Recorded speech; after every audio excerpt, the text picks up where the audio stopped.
புயலுக்கு முன்பு பேரழிவு பற்றிய விழிப்புணர்வு, தயாரிப்பு, பேரிடர் மேலாண்மை, பாதிப்பு குறைப்பு நடவடிக்கைகள் போன்றவற்றை மேற்கொள்வதற்கு புயலின் பெயர்கள் உதவும். வட இந்திய பெருங்கடலில் உருவாகும் புயல்களுக்கு பெயர் வைக்கும் நடைமுறை 2000 ஆண்டில் தொடங்கியது.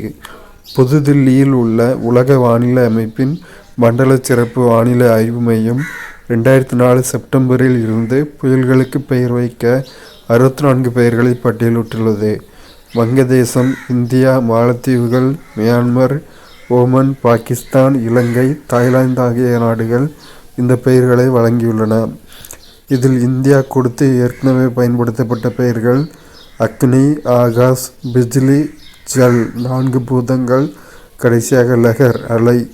இன்னும் வரவிருப்பவை மேக், சாகர், வாயு. கஜா புயலின் பெயர் இலங்கை தந்தது.